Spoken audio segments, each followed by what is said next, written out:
علی بھائی، ایک بھائی کا سوال ہے کہ مولانا طارق جمیل صاحب فرماتے ہیں کہ نوجوان مبلغین نے عوام الناس سے رب چھین لیا ہے. کیا چھین لیا؟ رب چھین لیا. رب چھین لیا اور ان کو اور اللہ تعالیٰ کو تھانے دار کی طرح پیش کرتے ہیں. کیا اس میں کوئی سچائی ہے؟ یہ نوجوان مبلغین کون ہیں؟ مبلغین کیا؟ انہوں نے مبلغ تو نہیں کہا، اس لیے میں امید کرتا ہوں کہ مجھے انہوں نے شامل نہیں اس میں کیا ہوگا. نوجوان مبلغین تو زیادہ تر تبلیغی جماعت میں ہیں، دعوت اسلامی کے اندر ہیں، تو میرا خیال ہے انہوں نے بھی کوئی رب نہیں چھینا. اب یہ وہی بتا سکتے ہیں کہ کہنے کا مطلب کیا ہے. باقی مجھے جو آپ کے سوال سے سمیل ہوا ہے نا، شاید وہ یہ کہنا چاہ رہے ہیں کہ اللہ تعالیٰ بڑا غفور رحیم ہے، جو مرضی کر دے رہو بخشش ہو ہی جانی ہے. تو سر اگر یہ کسی کا کانسیپٹ ہے نا تو اس کو قرآن کی الف بے نہیں پتا. ڈاکٹر اسرار صاحب رحمہ اللہ تعالیٰ میرے استاد ہیں، میں نے ان سے بہت کچھ سیکھا ہے. اللہ تعالیٰ ان کو نیک کاموں کا اجر دے اور ان کی برائیوں سے درگزر فرمائے. یعنی وہ بیان القرآن آپ سنیں نا تو لگتا ہے کہ یار قرآن جس طرح نازل ہوا ہے وہ اس طرح پریزنٹ ہو رہا ہے. جس نے قرآن نہیں پڑھا نا وہ تو یہی سمجھتا ہے کہ شاید اللہ تعالیٰ کو ایک بوڑھی نانی اماں ہے جس نے یہ لوگ پیدا کیے ہیں اور ایک شغل ملا گیم ہے، اینڈ پہ ساروں کو ہی چھوڑ دے گا. جناب اگر یہ معاملہ ہوتا تو انبیاء اور کتابیں آتی.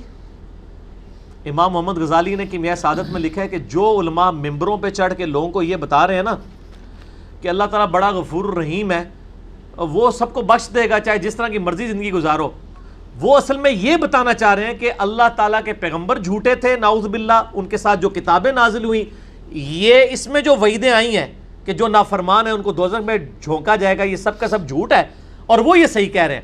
پھر امام غزالی کہتے ہیں ایسے علماء واجب القتل ہیں. میں آج کے کسی میٹھے میٹھے مبلغ کے اوپر قتل کا فتویٰ نہیں لگا رہا. امام غزالی کہہ رہے ہیں کہ جو اس قسم کی رحمت کی آیات سنا کر ان کا غلط مفہوم بیان کر کے خدا سے دور کر رہے ہیں. یہ تو یہودیوں کا یہی تو عقیدہ تھا. سورۃ البقرہ میں آتا ہے نا، وہ کہتے ہیں کہ ہمیں اللہ تعالیٰ چند دنوں کے لیے ڈالے گا دوزخ میں پھر نکال لے گا، ہم تو اللہ کے چہیتے ہیں. اللہ تعالیٰ ماتا ہے تم نے کوئی عہد لیا ہوا ہے اللہ سے؟ سورہ بقرہ شروع میں اسی لیے ہے کہ تم سے ایک پہلے تم سے زیادہ لاڈلی امت تھی، اس حوالے سے کہ اس میں زیادہ پیغمبر آئے، 3 کتابیں نازل ہوئیں، تورات زبور انجیل.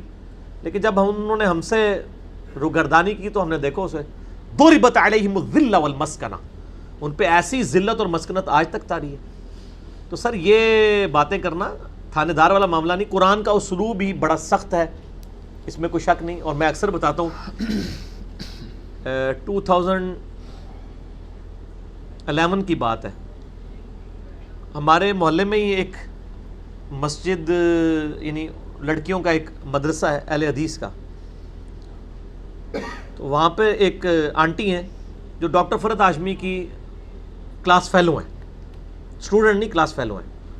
تو وہ رمضان میں دورہ قرآن کرواتی تھی. تو میں نے اپنی وائف کو کہا، اس وقت 3 بچے تھے، ماشاءاللہ 4 ہیں، میں نے کہا میں بچے سنبھالتا ہوں، تم نہ رمضان میں پورا قرآن گو تھرو کرو. وہ صبح 9 سے لے کے 12 بجے تک ایک پارہ کور کرواتی تھی، پورے رمضان میں قرآن ختم. میں کہا تیری جدی پشتی کسی نے پورا قرآن نہیں ترجمے نال پڑھا ہونا اس طریقے نال، تو تے اللہ دی بندی پڑھ لے.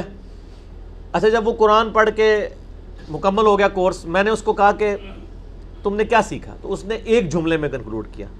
اس نے کہا جی مجھے جس خدا کا تعارف کروایا گیا تھا نا اس معاشرے کی طرف سے اور میرے ماں باپ کی طرف سے، وہ خدا کوئی اور ہے، اور جو خدا قرآن میں ہے نا وہ کوئی اور ہے. میں نے کہا کیا مطلب؟ اس نے کہا خدا تو بڑا ڈاڈا ہے. یہ تھانے دار اور یہ وہ اس طرح کے ٹرمز ڈیوائز کر رہے ہیں. آپ ذرا قرآن تو پڑھ کے دیکھیں. قیامت کے دن اللہ نے اپنا نام کیا رکھا ہوا ہے؟ للہ الواحد القہار، لمن الملک اليوم، للہ الواحد القہار. آج کے دن کس کی بادشاہت ہے؟ اس اکیلے قہار کی جو سب پہ چھایا ہوا ہے.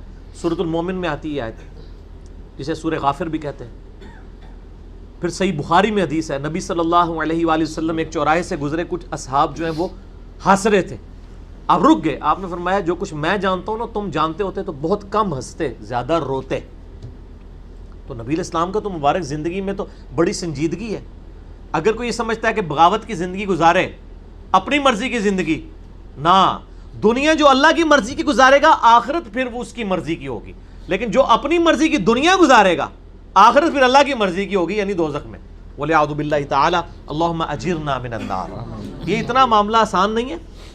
اللہ تعالیٰ سورہ حجر میں فرماتا ہے اعوذ باللہ من الشیطان الرجیم، نبی عبادی انی انا الغفور الرحیم، اے نبی علیہ السلام میرے بندوں کو خبر دے دو کہ میں بڑا بخشنے والا مہربان ہوں، لیکن پھر ساتھ ہی فرمایا کہ ان کو یہ بھی بتا دو کہ میرا عذاب وہ بھی بہت سخت ہے، بیلنس کرو۔ باقی یہ ٹھیک ہے، بخاری مسلم کی حدیث ہے کہ نبی علیہ السلام نے فرمایا کہ اللہ تعالیٰ نے مخلوقات کی پیدائش سے پہلے اپنے پاس عرش پہ یہ عبارت لکھ لی تھی کہ میری رحمت میرے غضب پہ سبقت لے جانے والی ہے، لیکن کس معاملے میں؟ باغیوں کے لیے نہ، ان لوگوں کے لیے جو پوری ایفرٹ پٹ کریں پھر بھی ان سے معاملات سیدھے نہ ہو، اللہ کی طرف رجوع لائیں۔ قرآن میں کہیں یہ نہیں ہے کہ ڈٹ کے گناہ کرو، باغی بنے رہو میں توبہ قبول کروں گا۔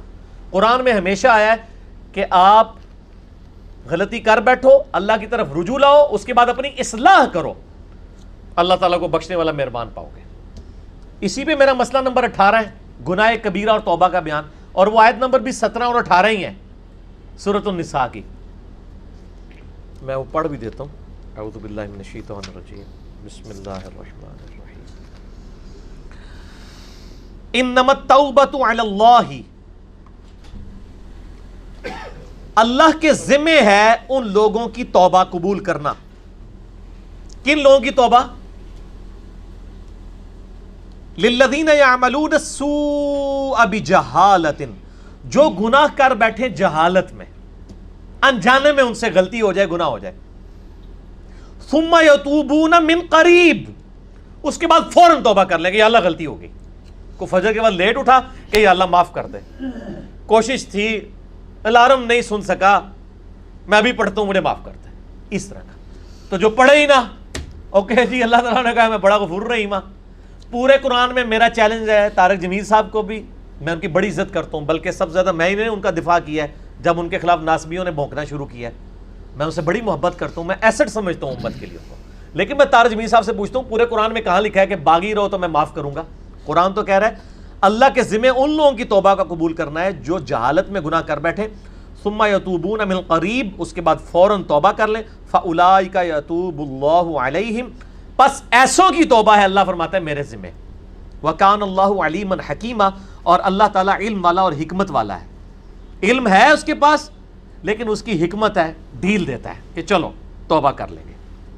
اور اگلی آیت وَلَيْسَتِ التَّوْبَةُ، اور اس کی تو کوئی توبہ قبول نہیں ہوگی، یہ میں نہیں کہہ رہا ہوں طاہر جمیل صاحب، یہ اللہ کہہ رہا ہے، للذین یعملون السیئات، جو کہ گناہ کرتا ہے، حتی اذا حضر احدہم الموت، یہاں تک کہ جب اس کی موت کا وقت آ جاتا ہے، قال انی تبت الآن، وہ کہتا ہے یا اللہ میں اب توبہ کرتا ہوں، وللذین یموتون وہم کفار، اور نہ ہی ان کی توبہ قبول ہوگی جو کفر کی حالت میں مرے، یعنی وہ پہلے مسلمانوں کا ذکر ہو رہا ہے، کافروں کو اللہ نے الگ کر دیا ہے، یعنی ایسے مسلمان جو موت کے وقت توبہ کریں ان کی بھی توبہ قبول نہیں اور کافروں کی بھی نہیں۔ اولئک اعتدنا لہم عذابا الیما، ایسے لوگوں کے لیے ہم نے دردناک عذاب تیار کر رکھا ہے۔ اللہم اجرنا من النار، اللہم اجرنا من النار، اللہم اجرنا من النار، اللہم من احییتہ منا فاحیہ علی الاسلام ومن توفیتہ منا فتوفہ علی الایمان۔ تو یہ تو دیکھ لیں، یہ تو قرآن کی ڈاکٹرائن ہے، آپ اس کو تھانے داری والی معاملہ کہہ رہے ہیں اور یہ کر رہے ہیں۔ باقی ٹھیک ہے کہ اگر ایک بندہ گناہ گار ہے آپ اس کو یہ کہیں کہ توبہ کر کے اللہ کی طرف آؤ، وہ 99 قتل والا واقعہ بھی ہے نا بخاری مسلم میں، ہم نہیں کہہ رہے مایوسی پیدا کریں، لیکن ہم کہہ رہے ہیں خام خواہ لوگوں کو امیدیں بھی نہ دلائیں۔ اور جو سیدنا علی کا قول ہے کہ انسان سویا ہوا ہے جیسے ہی مرے گا جاگ اٹھے گا، اوہ یہ کیا ہو گیا، اے نہ ہو جائے کام نہ پا دے، ڈرانے میں ہی عافیت ہے نا۔ اور آپ کا ڈر کا غلبہ ہی ہوگا تو تب آپ گناہوں سے بچیں گے، صرف خوشخبریوں سے نہیں بچیں گے، ٹھیک ہے۔ میں آپ سے کہتا ہوں اگر دنیا میں یہ آفر کی جائے اللہ کی طرف سے کہ جو مرضی یاشی کرو عذاب کوئی نہیں ہوگا لیکن جنت نہیں ملے گی، سارے کہنے کے جنت ہی کئی لوڑ آتی ہے جنت بنا لینا، پریکٹیکل چیک کر لیں۔ اور اس کے بدلے میں اگر یہ بات کی جائے کہ جی آپ دنیا میں اللہ کے تابع فرمان بن کے رہو، ادروائز آپ کو دوزخ میں جھونک دیا جائے گا، کوئی بچت نہیں ہوگی، تبھی لوگ اللہ کی طرف آئیں گے۔ آپ اگر یہ بھی لالچ لوگوں کو دیں کہ نیک عمال کرو گے تو جنت ملے گی، برے عمال کرو گے تو کچھ نہیں ہوگا، کوئی نہیں کرے گا جب تک آپ ڈر نہیں.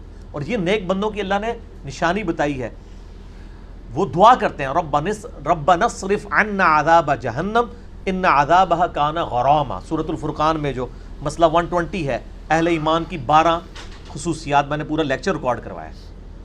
ایک خصوصیت یہ کہ وہ دعا کرتے ہیں اے اللہ ہم سے دوزخ کا عذاب پھیر دے، وہ تو ہمارے گلے کا پھندا بن چکا ہے، لٹکتی تلوار ہے. اہل ایمان تو ہر وقت ڈرتے رہتے ہیں. اللہم اجرنی من النار کیوں وظیفہ تعلیم کیا گیا ہے. جامعہ ترمذی میں حدیث ہے، سیدنا عثمان جن کو 3 دفعہ جنت کی بشارت ملی ہے، جب قبرستان جاتے تھے اتنا روتے تھے کہ داڑھی آنسوؤں سے تر ہو جاتی تھی. لوگ کہتے تھے یہ کیا؟ تو انہوں نے کہا میں نے نبی علیہ السلام سے خود سنا ہے کہ قبر آخرت کی منزلوں میں سے پہلی منزل ہے، جس کی یہ منزل کامیاب ہوئی اس کی اگلی آسان ہوتی چلی جائیں گی، اور جو اس میں پھنس گیا اس کی اگلی مشکل در مشکل ہوگی. تو حضرت عثمان کو سمجھ آ گئی تھی یہ تھانے داری والا کنسیپٹ جو آپ نے اس کو نام دیا. ہم تو تھانے داری نہیں کہتے، ظاہر ہے خدا نے دنیا بنائی ہے اور وہ اسٹیبلش کرنا چاہتا ہے کہ لوگ میرے تابع فرمان ہوں. گنڈا گردی کرنے کے لیے تو اس نے دنیا نہیں بنائی ہے.